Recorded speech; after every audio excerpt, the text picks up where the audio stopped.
Hello everyone and welcome back to minds mind tutorial. So our today's topic is lysosomes. हमारे इससे पहले जो cell organelles हमने पढ़े थे वो गोल्जी कॉम्प्लेक्स से। गोल्जी कॉम्प्लेक्स में 2 वीडियो सेगमेंट्स बन गए थे due to some technical error. एक ही वीडियो में गोल्जी कॉम्प्लेक्स नहीं आ पाया, इस वजह से उसके 2 पार्ट्स है, Golgi complex first part and then Golgi complex second part. तो आप दोनों पार्ट्स को चेक करें। डू रिमेम्बर ये वाली चीज की मतलब मैंने 2 पार्ट्स बना दिए इससे पहले कि जितने भी सेल ऑर्गेनल्स है एक ही वीडियो में वो कंप्लीट हो जा रहे थे, बट कुछ ग्लिच आ गया था शायद, इस वजह से वो 2 पार्ट्स में ब्रेक हो गया था वीडियो। तो आपको 2 पार्ट्स चेक करना रहेंगे, ऐसा नहीं हो कि एक ही पार्ट आप देखकर उसको दूसरे पार्ट को नहीं देखें। तो दोनों इंपॉर्टेंट है, दोनों पार्ट्स को चेक कीजिएगा। अब हम लोग स्टार्ट करें लाइसोसोम्स के साथ। लाइसोसोम सबसे पहले डिस्कवर जिन साइंटिस्ट ने किए थे उनका नाम था क्रिश्चियन डी डुवे। इसको लिवर सेल्स के अंदर उन्होंने सबसे पहले देखा था। 1949-55 इनका टाइम पीरियड था। उन्होंने isolated a class of particles which had a high content of acid phosphatase and other hydrolytic enzymes. The size of these particles ranged from 0.2 to 0.8 micrometres. तो ये लाइसोसोम्स की शुरुआत हुई थी सबसे पहले। और लाइसोसोम सारे यूकैरियोटिक सेल्स में पाए जाते हैं एक्सेप्ट जैसे फंजाई में ईस्ट का एग्जांपल ले लो, न्यूरोस्पोरा का आप एग्जांपल ले लो, इसके अंदर लाइसोसोम्स नहीं पाए जाते। उसी तरह से प्रोटिस्ट की अगर हम बात करें यूग्लिना की, तो वहां पर भी लाइसोसोम्स नहीं पाए जाते हैं। मेरिस्टेमेटिक सेल्स में भी लाइसोसोम्स नहीं पाए जाते हैं, और जो मैच्योर मैमेलियन आरबीसीज होती है उसमें भी लाइसोसोम्स नहीं पाए जाते हैं। तो लाइसोसोम्स यूकैरियोटिक सेल्स में होते हैं, लेकिन एक्सेप्शन आपके सामने मैंने यहाँ पर नोट डाउन किया है क्योंकि बुक में नहीं था मेंशन। दूसरी चीज आ जाती है कि स्ट्रक्चर ऑफ लाइसोसोम से पहले मैं एक चीज और आपको एक्स्ट्रा यहाँ पर बता देती हूँ नंबर के रिलेशन में। तो नंबर ऑफ लाइसोसोम्स कैसे हो सकते हैं? तो जिन सेल्स का काम डाइजेशन में ज्यादा होता है, डाइजेस्टिव एक्टिविटी में ज्यादा होता है, जो सेल्स इंट्रा सेल्यूलर में ज्यादा इन्वॉल्व होते हैं, नंबर की बात हो रही है, ये नंबर है, नो नहीं लिखा है मैंने, नंबर लिखा है, नंबर। जो सेल्स इंट्रा सेल्यूलर डाइजेशन में ज्यादा इन्वॉल्व रहते हैं वहां पर लाइसोसोम्स ऑटोमेटिकली आपको ज्यादा देखने को भी मिलते हैं। अब बात आती है कि ऐसे कौन से सेल्स होते हैं जिनके अंदर इंट्रासेल्यूलर डाइजेशन ज्यादा देखने को मिलता है और वो लाइसोसोम्स भी ज्यादा कैरी करते हैं। तो उसमें आ जाते हैं WBCs, क्योंकि ये फॉरेन पार्टिकल से फाइटिंग करते हैं, उनको डाइजेस्ट करने में हेल्प करते हैं, मतलब हमारी हेल्प करते हैं। तो WBCs एक तरह के ऐसे ही सेल होते हैं जिनमें इंट्रासेल्यूलर डाइजेशन एक्टिविटी देखने को मिलती है और इनमें लाइसोसोम्स ज्यादा होते हैं। उसी तरह से जो फेगोसाइट्स होते हैं, फेगोसाइट्स, उनमें भी आप ये चीज देखोगे। इसके अलावा ऑस्टियो जो क्लास्ट होते हैं वो भी आप ये एक्टिविटी उसमें देख सकते हो। तो ऑस्टियो क्लास्ट आ जाते हैं, ये सब एग्जाम्पल है इसके। ऑस्टियोक्लास्ट तो आप समझते हैं, जो ओल्ड बोन सेल्स होते हैं उनको मतलब डाइजेस्ट कर देते हैं, वहां से हटाना होगा तो उसको डाइजेस्ट करने का काम ऑस्टियोक्लास्ट करते। सो कार्टिलेज जो होते हैं is eaten up by osteoclast, ऐसे याद रख सकते हो आप इस पॉइंट को। और शेप नॉर्मली ज्यादातर स्फेरिकल होता है, इरेगुलर भी आप कह सकते हो, लेकिन नॉर्मली स्फेरिकल तरह का शेप देखने को इसमें मिलता है। एक तो ये चीज हो गई। अब बुक का थोड़ा टेक्स्ट, एक मिनट, मैं कहाँ थी, ये वाला टेक्स्ट आपको दिखा दिया था ना, आप ऊपर पहले जाएगा क्योंकि थोड़ा कंफ्यूजन हो जाता है इसके अंदर, प्रॉपर समझ नहीं आता। मैं कैमरे को एडजस्ट करती हूँ, 1 मिनट लगेगा। हम लोग पहले कैमरा एडजस्ट कर लें प्रॉपर वे में, तो आपको भी क्लियरली टेक्स्ट दिखाई देगा यहाँ पर। और थोड़ा सा ऊपर भी ले लेते हैं क्योंकि अभी ये वाला टेक्स्ट के साथ साथ मुझे और भी एडअप करना होता है तो फिर वो नहीं आ पाता वहाँ। तो ऐसे केस आपको अब दिख रहा होगा। सो मोस्ट इंपॉर्टेंट यहाँ से शुरू करते हैं। The most important characteristics of lysosomes is its stability in the living cell. Lysosomes contains, अब लाइसोसोम में क्या चीजें होती है? It contains hydrolytic enzymes involved in intracellular digestion that break down proteins, carbohydrates, and nucleic acids. Lysosomes maintain a slightly acidic pH 5 in its interior. A pH at which lysosomal enzymes are maximally active. The contents of the lysosomes are isolated from the cytoplasm by the lysosomal membrane and keeping the pH distinct from the neutral pH of the cytoplasm.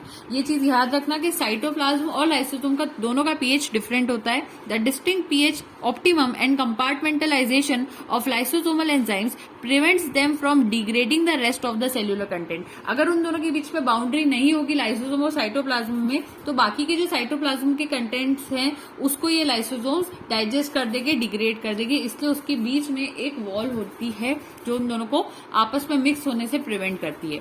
So lysosomes are ruptured in the injured और dead cells and release the hydrolytic enzymes to digest its own cellular contents.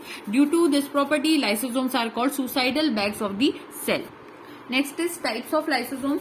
तो lysosomes 4 तरह के होते हैं, primary, secondary, residual bodies और ऑटोफेजिक vacuoles या फिर साइटोलोसोम्स भी आप उसको कह सकते हो। ये 4 तरह के लाइसोसोम्स हम देखते हैं। तो जब किसी भी ऑर्गेनल के एक से ज्यादा फॉर्म हो सकते हैं, मोर देन वन फॉर्म अगर आप उसमें देखते हो, तो ऐसे ऑर्गेनल्स को हम पॉलीमॉर्फिक ऑर्गेनल्स कहते हैं, क्योंकि लाइसोसोम्स के 4 फॉर्म्स है, इसलिए हम इसको क्या कहते हैं, पॉलीमॉर्फिक ऑर्गेनल्स भी कहते हैं। याद रखना इस पॉइंट को।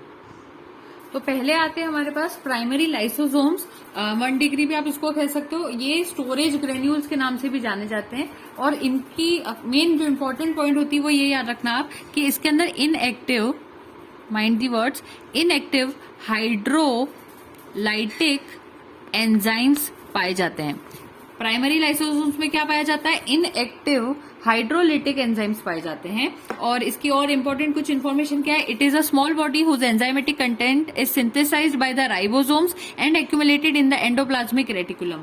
From ER, it finds its way into the Golgi region. The primary lysosomes may be charged preferentially with one type of enzyme or another. It is only in the secondary lysosomes where the full complement of acid hydrolases is present. ये बात हो गई पहले वाले की। अब दूसरे की बात करते हैं। द सेकेंडरी लाइसोसोम्स 2 डिग्री होते हैं ये, और हेट्रोफेगोसोम्स डाइजेस्टिव वैक्यूल के नाम से भी जाने जाते हैं। इनका इंपॉर्टेंट पॉइंट क्या होता है, इसके अंदर एक्टिव हाइड्रोलिटिक एंजाइम्स पाए जाते हैं। हाइड्रोलिटिक एंजाइम्स पाए जाते हैं, ठीक है।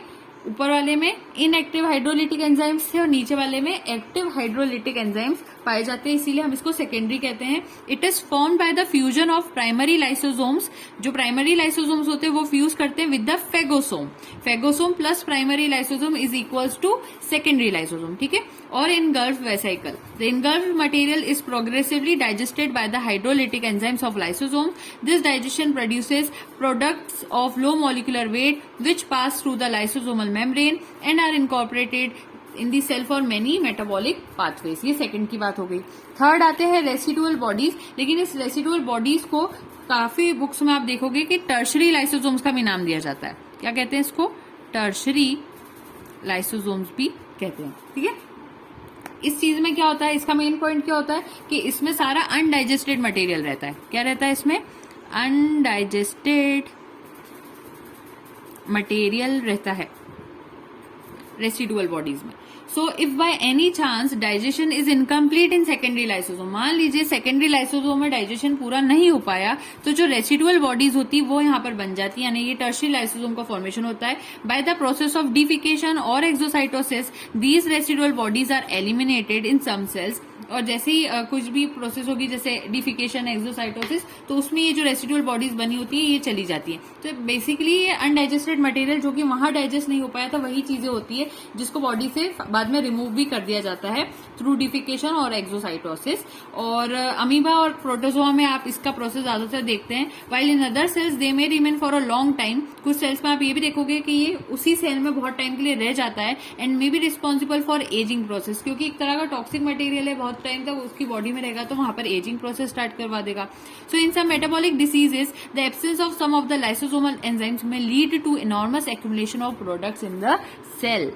और लास्ट होते हैं ऑटोफेजिक वैक्यूल, साइटोलाइसोसोम, या फिर आप उसको ऑटोफेगोसोम्स भी कह सकते हैं, ऑटोलाइसोसोम्स भी कह सकते हैं। इसकी इंपॉर्टेंट पॉइंट ये होती है कि जैसे सेल के अंदर कुछ ऐसा है, जैसे खतरा हो रहा है कि सेल के अंदर कुछ इन्फेक्शन फैल जाएगा और वो सेल दूसरों को भी इन्फेक्ट करवा देगा, तो वो ऑटोमेटिकली सेल्स उसी सेल को हाथों हाथ खत्म करने की प्रोसेस शुरू कर दी जाती है, और उस प्रोसेस को कहते हैं ऑटोफेगोसाइटोसिस, कि वो सेल जो होता है उसको ऑटोमेटिकली वो खुद को ही डाइजेस्ट करने लग जाता है। तो वो खुद को जब डाइजेस्ट करता है तो वहां पर ये जो लाइसोसोम्स होते हैं इन्हीं का रोल प्ले देखने को मिलता है। ये प्रोसेस तभी यूज होती है और इसी के लिए मेनली उसको सुसाइडल बैग्स भी कहा जाता है।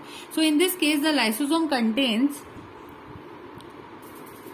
part of the cell in a process of digestion. Example, a mitochondria or portions of endoplasmic reticulum. A large number of these vacuoles are formed in certain physiologic and pathologic process. This is a mechanism by which the cell can achieve the degradation of its own constituents. वो खुद के ही constituents को digest कर सकता है cell, जब चाहे तब, जब खतरा होता है उस वक्त करता है, डेंजर के टाइम पे, which are irreparable, उसको रिपेयर भी नहीं किया जा सकता, ये प्रोसेस होती है। एक पॉइंट और याद रखना, 1 degree lysosome plus 2 degree lysosomes और 3 डिग्री लाइसोसोम्स, इन तीनों को मिलाकर भी एक नाम दिया जाता है। इसको क्या कहते हैं, हेट्रोलाइटिक हेट्रोफेगोसोम्स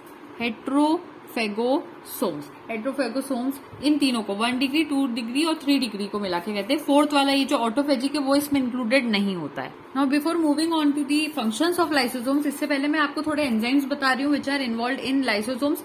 कौन से ऐसे एंजाइम्स होते हैं, एसिडिक एंजाइम्स होते हैं जो कि यहाँ पर ये वर्क करवा पाते हैं, वो पूरा सेल डाइजेस्ट करने के भी कैपेबल होते हैं। वो एंजाइम्स का नाम जानना हमारे लिए बहुत जरूरी है। तो बुक में शायद नहीं है, इसलिए मैं यहाँ मार्जिन वाले एरिया में ही ऐड कर देती हूँ एंजाइम्स के नेम्स भी। तो एंजाइम्स की बात कर रहे हैं हम। पहला आप समझ सकते हो प्रोटीएजेस आ जाएगा। प्रोटीएजेस प्रोटीन को डाइजेस्ट करने के लिए होता है, तो प्रोटीएजेस आ जाता है। उसके बाद न्यूक्लिएजेस होता है इसमें, न्यूक्लिएजेस अभी मैं बताऊंगी। जैसे डीएनए और आरएनए दोनों इसमें आता है। डीएनए मटेरियल को डाइजेस्ट कर सकता है या आरएनए मटेरियल को डाइजेस्ट कर सकता है।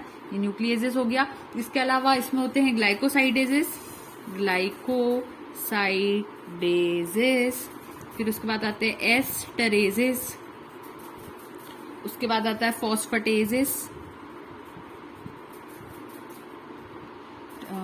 TASES फॉस्फेटेजेस, उसके बाद आता है सल्फेटेजेस। ये इंपॉर्टेंट सारे नेम्स है। ग्लाइकोसाइडिक बॉन्ड तोड़ना है तो ये ग्लाइकोसाइडेजेस, एस्टर बॉन्ड तोड़ना है तो एस्टरेजेस काम आता है। फॉस्फेटेजेस का क्या काम, फॉस्फेट और सल्फेट को ब्रेक डाउन करने। तो ये तो 6 एंजाइम्स हो गए। 6 एंजाइम्स बहुत इंपॉर्टेंट थे। फंक्शंस ऑफ लाइसोसोम पर आ जाते हैं। फंक्शंस ऑफ लाइसोसोम में ऑटोफेजी तो आती है, लेकिन इसमें हेट्रोफेगी भी आती है। जैसे मैंने अभी आपको बताया था 1 डिग्री 2 डिग्री और 3 डिग्री लाइसोसोम्स मिलाकर हेट्रोफेगस लाइसोसोम्स बनाते हैं। तो हेट्रोफेगी वर्ड वहीं से आया। अब हेट्रोफेगी का मतलब ही होता है कि ऐसी चीजों का डाइजेशन करना है जो आउटसाइड से आ रही हो, बाहर से आ रही हो, इन्वायरमेंट से आ रही होगी। जैसे कि फूड हो गया, पैथोजन हो गया, ये सारी चीजें जब किसी सेल में आ जाती है तो लाइसोसोम उसको भी ब्रेक डाउन करते हैं। तो बाहर से आने वाली चीजों का अगर डाइजेशन हो रहा है तो उसको हेट्रोफेगी कहते हैं।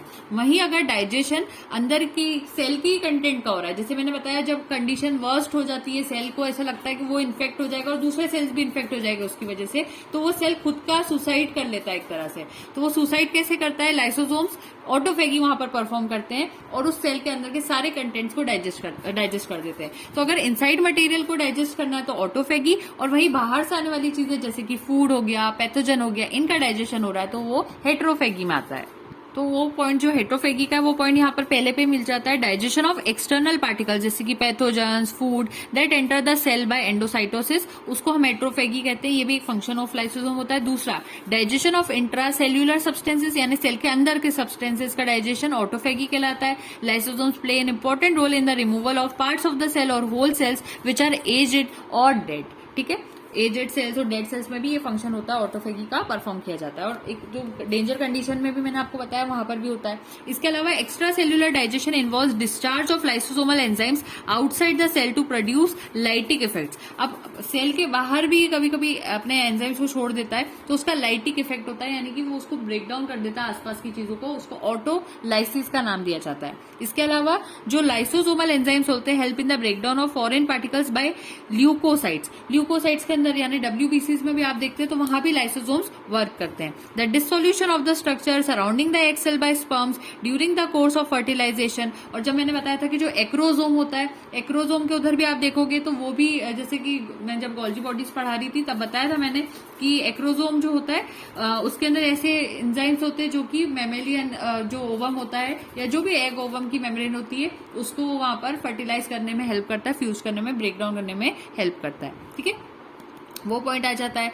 और बोन डाइजेस्टिंग एक्टिविटीज होती है, जैसे मैंने अभी बताया था आपको ऑस्टियोक्लास्ट, वो बोन डाइजेस्टिंग होते हैं तो ऑस्टियोक्लास्ट सेल्स का नाम आ गया यहाँ पर। ये सभी इसके फंक्शन होते हैं। इसके अलावा दो मैं और एडअप कर रही हूँ कि काफी मतलब रिसर्च से ये भी पाया गया है कि लाइसोसोम्स कार्सिनोजेंस को भी डिस्ट्रॉय करने में हेल्प करते हैं। So destroying carcinogens, cancer causing agents को हम कार्सिनोजेंस कहते हैं। इसके अलावा डिफेंस में ये सारी चीजें आ जाती है, लेकिन फिर भी हम डिफेंस का नाम एक्स्ट्रा अगर चाहें तो एडअप कर सकते हैं। एक पॉइंट एक्स्ट्रा हो जाएगा, आपका टेक्स्ट ज्यादा दिखाई देगा तो आप डिफेंस भी एड कर देना। तो यहाँ पर आपके पूरे लाइसोसोम्स जो थे वो कंप्लीट हो जाते हैं। हमने आज लाइसोसोम का हिस्ट्री देखी, किसने डिस्कवर किया, थोड़ा स्ट्रक्चर देखा, नंबर कैसा हो सकता है उसका वो समझा, 4 तरह के लाइसोसोम्स देखे, फंक्शंस ऑफ लाइसोसोम्स देखे और एंजाइम्स जो इसमें इन्वॉल्व होते हैं उनका नाम भी यहाँ पर सीखा।